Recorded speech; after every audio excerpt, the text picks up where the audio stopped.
बलोचिस्तान के जिला चाकी में 28 मई 1998 के एटमी धमाकों पर आज यौम तकबीर मनाया जा रहा है। मुल्क भर में आम तातील कायम मकाम सदर यूसुफ रजा गिलानी ने कहा, पाकिस्तान एक जिम्मेदार एटमी रियासत के तौर पर तनाज़ात के पुरअमन हल पर पुख्ता यकीन रखता है।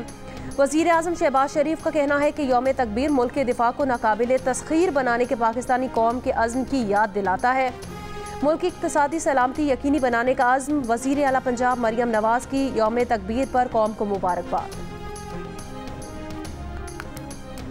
यौम तकबीर पर अचानक छुट्टी, कारोबारी तबका हैरान, इम्तिहान देने वाले तलबा परेशान। लाहौर और कराची में अंजुमन ताजरान ने आज मार्केटें खुली रखने का ऐलान कर दिया। कारोबारी बरादरी का कहना है, मुख्तलिफ मामलात में बैंक ट्रांजैक्शंस करना होती हैं। अचानक छुट्टी से ट्रांजैक्शन मुतासिर और कारोबारी एतमाद में कमी आती है। वज़ीर आज़म का मुल्क के मुख्तलिफ हिस्सों में लोड शेडिंग की शिकायत का नोटिस। वज़ीर आज़म ने आज दोपहर 12 बजे इजलास तलब कर लिया। ज़राए के मुताबिक वज़ीर आज़म को बिजली की तलब और रसद और लोड शेडिंग से मुतालिक तफसीली ब्रीफिंग दी जाएगी। बिजली चोरी के खिलाफ जारी कार्रवाइयों पर पेशरफ्त का जायजा लिया जाएगा। सूबों में बिजली के हवाले से दरपेश मसाइल पर बातचीत होगी।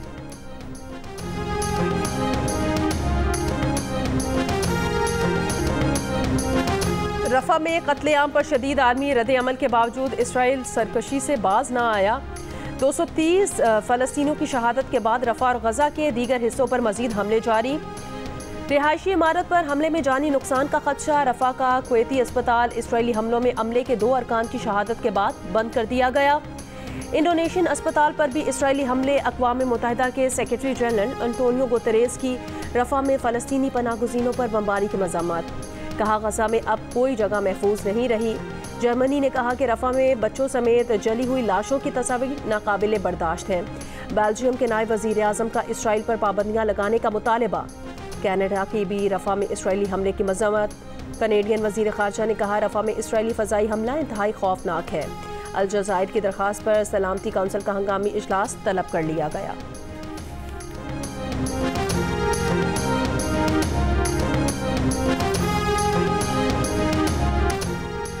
रफ़ा में इसराइली कत्लेआम पर दुनिया भर में गम और गुस्सा। पेरिस में पुलिस और फ़लस्तीन के हामी मुजाहिरीन के दरमियान झड़पें।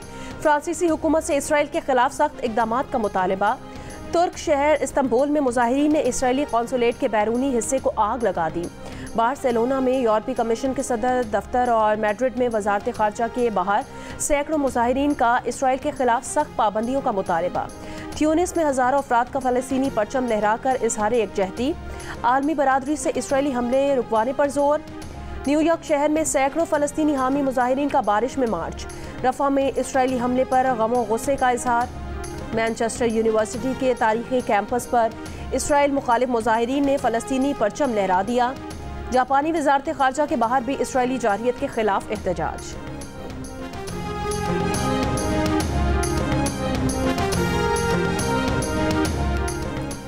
इसराइली वज़ीर आज़म नेतन्याहू ने भी मगरमच्छ के आंसू बहा दिए। रफ़ा पनाह गुज़ीन कैंप पर हमले को अफसोसनाक करार देते हुए तहकीकात का झूठा वादा कर लिया। ताकत के नशे में चूर इसराइली सिपाहियों ने रफ़ा चौकी पर मिस्री फौजियों पर भी फायर खोल दिया। एक मिस्री फौजी भी शहीद हो गया। आलमी अदालत इंसाफ ने इसराइल को रफ़ा में फौजी कार्रवाई रोकने का हुक्म दिया था।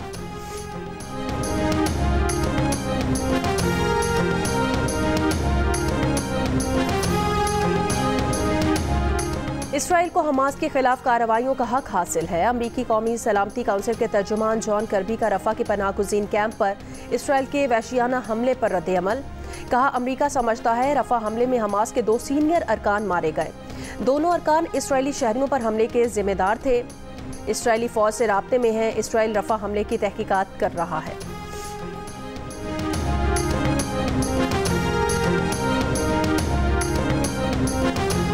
कल से लोड शेडिंग अगर ठीक ना हुई तो कल प्रेस में चीफ जाके ऑफिस जाके फिर मैं आपके ये सारे के सारे ग्रिड, मैं आपके सारे के सारा सिस्टम टेक ओवर करूंगा और जो बटन आपके हाथ में आया हुआ है सजा देने के लिए ऑन और ऑफ का, ये मेरे हाथ में आएगा। फिर मैं देखता हूँ कि आप मुझे कैसे देते हैं। मैं पैगाम दे रहा हूँ फेडरल गवर्नमेंट को कि आप इसको हल्का नहीं लेना बिल्कुल आपने। मैं जब निकलूंगा तो ये पूरी आवाम लेके निकलूंगा। ये आपका जोर भी हमने देख लिया है। कश्मीर में एक दिन में आपकी हवा निकल गई है। अगर हम आ गए तुम्हारा क्या हाल होगा सोचो। और अगर आपको ये लग रहा है कि जो मैंने ये बात की है कि बटन फिर मैं ऑन ऑफ करूंगा, तो फिर मैं आपको दिखाऊंगा कि बटन मेरे हाथ में और ये बटन मैं ही ऑन ऑफ करूंगा। मैं शुक्रिया अदा करता हूं कि जिस तरीके से बैठ के हमने मामलात को तय किया और जिस तरीके से हमने एक बायमी मुशावरत करके इन्होंने हमारी आवाम का एहसास किया, सूबे का एहसास किया। हमारी शख्सियत से किसी इकदाम से इख्तलाफ हो सकता है, लेकिन इन दो चीज़ों को हम आपस में अगर मिक्स एंड मैच इस तरह करेंगे तो मेरे ख्याल में ठीक नहीं होगा। हमने जो आगे बढ़ना है और वसाइल के हल निकालने हैं वो मिल बैठ के होंगे और वो विद पोजिशन हो रहे हैं, विद पर्सनैलिटीज नहीं हो रहे। वफाकी हुकूमत पर आग उगलने वाले अली अमीन गंडापुर की वजीर दाखिला मोहसिन नकवी और वजीर तवानाई अवैस लगारी से 2 दिन में दूसरी मुलाकात। वज़रा से पहली मुलाकात आर्मी चीफ और SIFC इजलास में शिरकत पर बानी PTI को ब्रीफिंग देने और हिदायत देने के बाद अली अमीन का अंदाज बदल गया। वज़रा के साथ प्रेस कॉन्फ्रेंस में दोनों वज़रा का शुक्रिया अदा किया, कहा कि उन्होंने KP के अवाम का एहसास किया। अली अमीन ने कहा मसाइल का हल वफाक के साथ मिल बैठ कर ही निकलेगा। केसेस में रिलीफ के लिए उम्मीदें अदालतों से हैं, अवामी मसाइल के हल के लिए वफाक से मिलकर चलेंगे। सियासी मामलात में मुख्तलिफ चीज़ों को मिक्स नहीं करना चाहिए। वज़रा से मिलकर सूबे के अवाम को रिलीफ देने का रास्ता निकाला है। वज़ीर दाखिला मोहसिन नकवी ने कहा अली अमीन से अच्छी मीटिंग हुई, ब्रेक थ्रू हुआ। वज़ीर तवानाई अवैस लगारी ने कहा मुखालिफ सोच के बावजूद हमने मुश्किलात का हल निकाला है।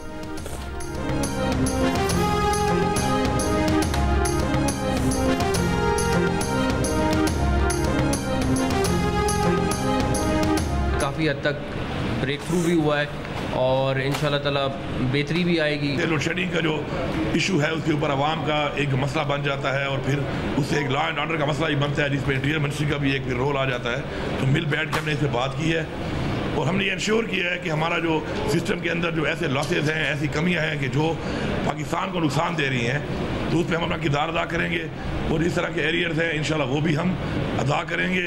और इन्होंने भी ये बोला कि जब तक हम ये काम करते हैं तब तक एक रिलीफ जो है वो हमें मिलना चाहिए। जो मॉडल आज हमने एक दूसरे के साथ बैठ के बनाया है उसको हम और सूबों के अंदर भी रेप्लिकेट करेंगे।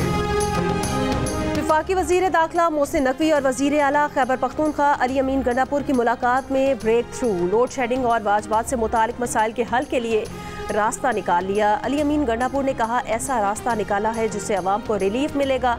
लाइन लॉसेस की वजूहात दूर करने के लिए मिलकर काम करेंगे। वज़ीर तवानाई अवैस लगारी ने कहा लोड शेडिंग का खात्मा बिजली चोरी की रोकथाम से ही हो सकता है। जो मॉडल KP में बनाया है दूसरे सूबों में भी लागू करेंगे। मोहसिन नकवी के शुक्रगुजार हैं, उन्होंने अहम किरदार अदा किया।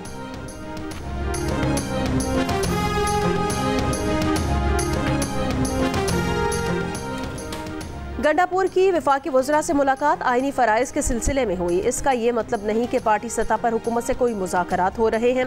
PTI के सीनियर रहनुमा हामिद खान की जियो न्यूज़ के प्रोग्राम आज शाहजेब खानज़ादा के साथ में बातचीत। कहा हुकूमत से क्या मुज़ाकरात करें, इसने झूठे मुकदमात में PTI क़यादत को फंसाया हुआ है। हमने सुप्रीम कोर्ट में पिटीशन दायर की हुई है कि इलेक्शन का ऑडिट कराया जाए, हमारा चोरी का माल वापस किया जाए, इसके बाद मुज़ाकरात हो सकते हैं।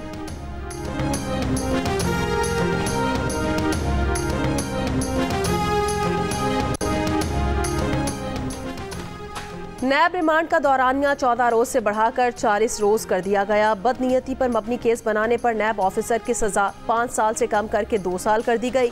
कायम मकाम सदर यूसुफ रजा गिलानी ने नैब तरमीमी ऑर्डिनेंस जारी कर दिया। कायम मकाम सदर ने इलेक्शन एक्ट तरमीमी ऑर्डिनेंस भी जारी किया, जिसके मुताबिक इलेक्शन ट्राइब्यूनल में हाजिर सर्विस जज के अलावा रिटायर्ड जज भी होंगे।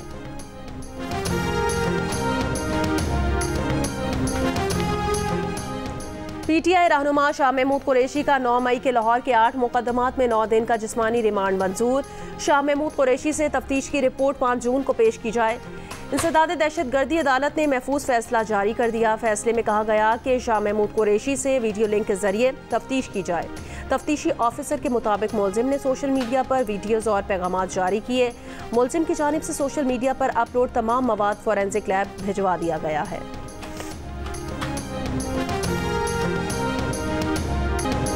फ़लस्तीनी रियासत नहीं बनने दी तो इसराइल भी नहीं रहेगा। सऊदी अरब का इसराइल को 2 टोक पैगाम। वज़ीर ख़ारजा फैसल बिन फरहान ने कहा इसराइल की सलामती फ़लस्तीनी रियासत के क़याम से मशरूत है।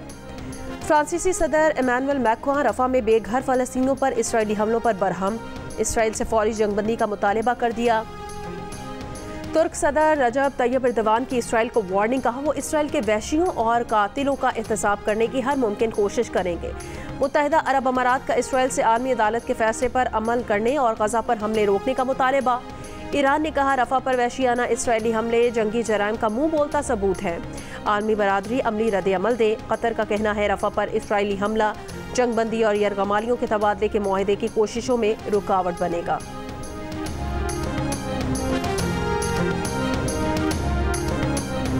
अमेरिका की मुख्तलिफ रियासतों में तूफान से हलाक अफराद की तादाद 23 हो गई। आर्कांसा में 8, टेक्सास में 7, केंटकी में 5 अमवात, ओक्लाहोमा में 2 और कोलोराडो में हादसात के सबब एक शख्स हलाक हो गया, कई जख्मी। मिसिसिपी और आर्कांसा से वर्जीनिया और जनूबी कैरोलिना तक लाखों अफराद बिजली से महरूम हो गए।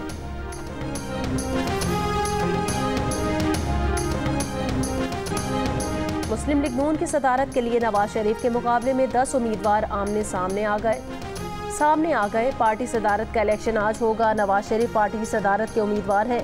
मरकजी जनरल काउंसिल का इजलास लाहौर में होगा। और पाकिस्तान और इंग्लैंड के दरमियान सीरीज का तीसरा T20 इंटरनेशनल मैच आज खेला जाएगा। कौमी खिलाड़ियों की कार्डिफ में नेट पर 3.5 घंटे तक बॉलिंग, बैटिंग और फील्डिंग की भरपूर प्रैक्टिस। कार्डिफ में आज दिन भर बारिश की पेशगोई। शाम के वक्त होने वाली बारिश से 2 घंटे कबल मौसम साफ होने का इम्कान। मैच पाकिस्तानी वक्त के मुताबिक रात 10:30 बजे शुरू होगा।